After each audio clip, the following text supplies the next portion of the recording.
gahinda numva karanyishe birandenze cyane umwanzuro wo kwigendera. Mukantambiye Emerine ngo yari umugore w'umutima w'umunyembaraga kandi w'umubyeyi utizigamye mu gufata neza urugo rwe. Yashakanye n'umugabo we yizeye ko bazabana karamata bakuzuzanya mu byishimo n'amakuba, nyamara ibyiringiro bye byaje guhinduka umuyonga.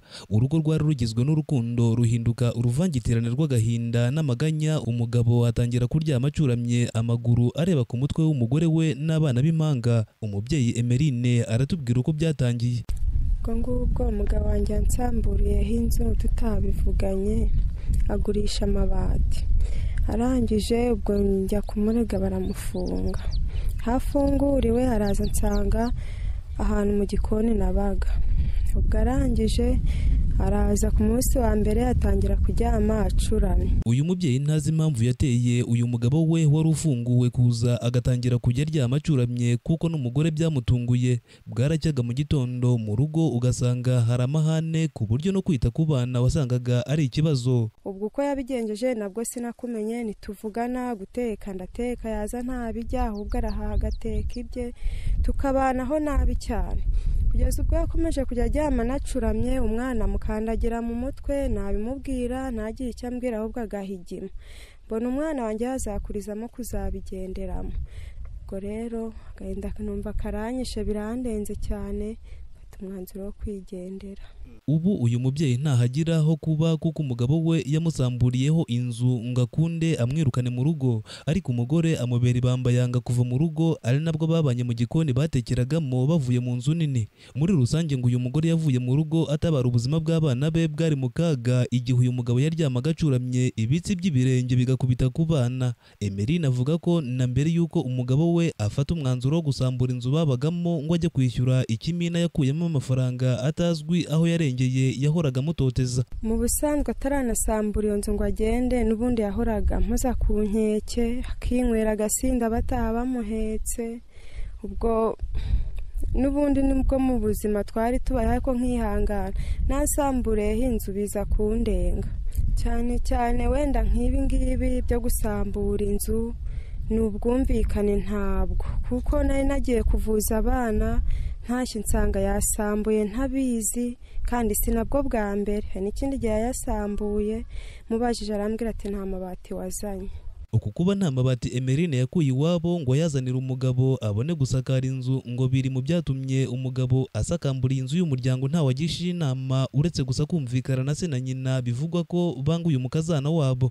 Twarakundanaga ariko umuryango gutanshakana n'iyi saha ubu nta nubwo banje ngo bansuhuze, mbamo gutyo gusa. Baza gukikira abana ngo mu miryango yabo ntibabyara impanga. Ubwo rero ni ikibazo.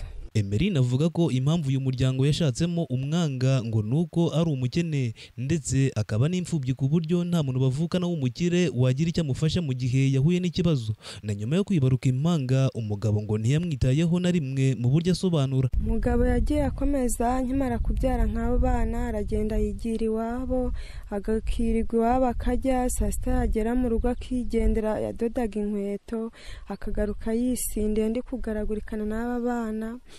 Noneho ubu ejo bundi aho yanaziye namubwiye nti namfashe umwana, akanga kumfasha, nzashaka umukozi ngo ntarafungurwa ngo wabigenzaga gute. Ubwo n'ubundi arantererana cyane.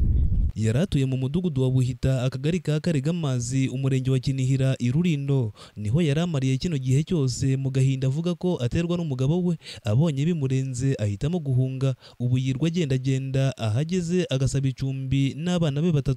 Ndi kugenda mbaho mbonye, ubwo aho ndi kugera nabasaba ko bancumbikira, bari kuncumbikira ntahongeramo.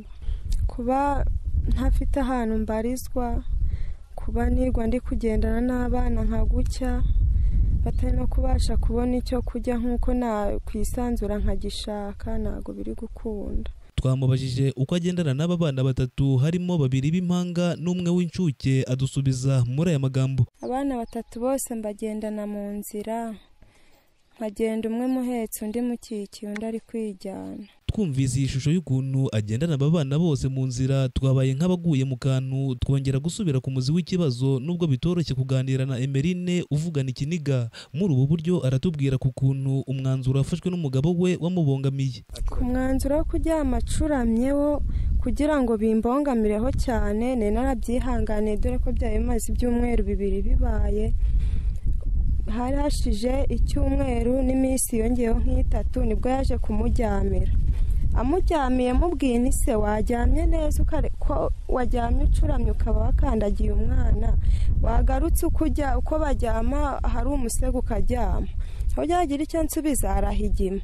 Noneho ndavuga nti wenda ari bwikosora uyu munsi araryama neza. Mbona akomeje kujya aryama acuramye, nkajya ndara nicaye nsa nk'urariye umwana kugira ngo atamuryamira. Nuko mbona biranze burundu mfata umwanzuro. Uwamariya TV niwe wacumbikiye uyu mubyeyi Emeline ubwo yaragiye kurara mu kigunda n'abana be 3, dore uko yamwakiriye kuri uwo mugoroba. Uburyo uyu mubyeyi namucumbikiye yaje nimugoroba nka 12 z'umugoroba, ambwira ko yarajyanye umwana ku ishuri atariko bunyiriyeho, ati nari mvuye kwa marene wanjye none bunyiriyeho, wabasha ko mu buryamo nkaryama ko mbona ntarazamuka cyangwa ngo nsubire iyo mvuye. Uyu mwana rero kubera kuva kera yahoze abiwanjye naramureze, ari umukobwa abiwanjye twabanye imyaka igera muri 4. Ubwo rero ndavuga ni nk'umwana wabaye iwanjye mu rugo, ntago nananirwa kugira ngo mubone yangarana ababanira ijoro, niko kurara iwanjye. Turabyuka mu gitondo tuzi uko mudusanze hano. Abaturanyi b'uyu muryango bavuga ko gitera aya makimbirane yanatumye umugabo asakambura inzu yabanagamo n'umugore we ari ababyeyi b'umugabo badakunda bakazana babo, bagasaba ko hakwiye kugira igikorwa uyu mubyeyi agakurwa muri kano gahinda. Iki kibazo akunda kugira nuko nabonye ko umugabo nyine nawe yamuhoza ku nkeke, dore ko ikizima yamusenyeyeho inzu, ubundi akagenda bakamufunga hagarukiye nta mahoro yigize agira namba.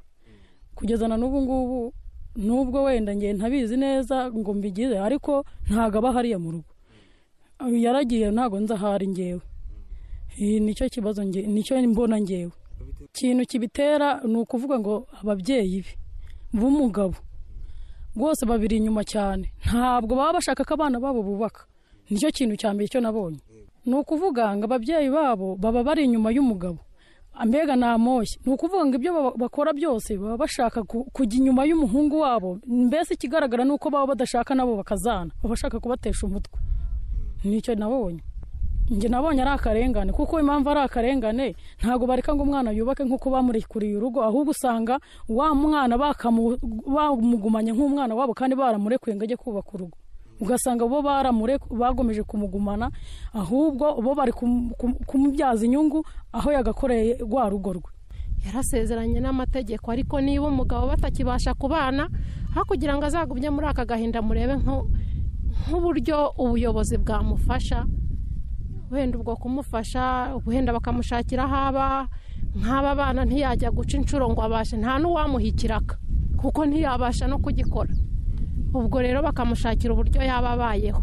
Ubuyobozi bw'umudugudu wa Buhita bwemeza ko amakimbirane muri uyu muryango yatangiye kera akongezwa n'ababyeyi b'umugabo badashaka umukazana, bigera naho umugabo anagurisha inka yagira inka. Abajijwe impamvu asubiza ko nta bushobozi yari afite bwo kwita ku bana b'impanga yari yibarutse, ahera ubwo agurisha iyo nka. Ubuyobozi bw'umudugudu bwamutegetse kugura indi avunjamo indi ntoya. Icyatunguye uyu mudugudu kurushaho ni igihe yasamburaga inzu nk'uko bigarukwaho na Jean Bosco Mukunda ufite umuyobozi w'uyu mudugudu. Ariko nyuma ahasamburiye iyo nzu twaje kubibwirwa mu masaha y'ikigoroba amabati yayagurishije. Tugerageza uburyo ki tumugeraho. Icyo gihe hari mu mvura, uriya yari ayugamye kwa muturanyi we. Ndumva leta ariyo yagira icyo yamufasha, bariya bana n'ab'igihugu. Ejo muri bariya bana harimo uwaba na perezida, harimo n'uwaba na minisitiri runaka, harimo n'uwaba n'ingabo akarwanirira igihugu. Uriya rero bariya bana aho bigeze, nge numva leta yabishyiramo imbaraga ikagira uburyo yafasha uyu mukobwa akagira imibereho, akagira ahantu yicara agatekana akarera abana naho umugabo we nge numvishe birenze. Usibye uyu Emerine wanzwe no kwa sebukwe bikagera naho batangira kumwangisha umuhungu wabo, hari andi makuru avuga ko bano babyeyi banze n'undi mukazana wabo mukuru bakajya mu matwi umuhungu wabo bakamwumvisha ukuntu umugore babana bataberanye n'ibindi bibazo byatumye atangira kujya ahoza ku nkeke uwo mugore, bikaviramo uwo mugabo gukurikiranwaho ibyaha byo guhohotera umugore we. Ariko igitera ya byose ari ababyeyi. Hari abavuga ko uyu muco wo gusenyera abana utagakwiye kuranga ababyeyi, ahubwo bagakoza ibishoboka byose kugira ngo urugo rw'abana babo rutere imbere. Aha ni Rulindo, nanjye Nditanga Ishatse Lionel.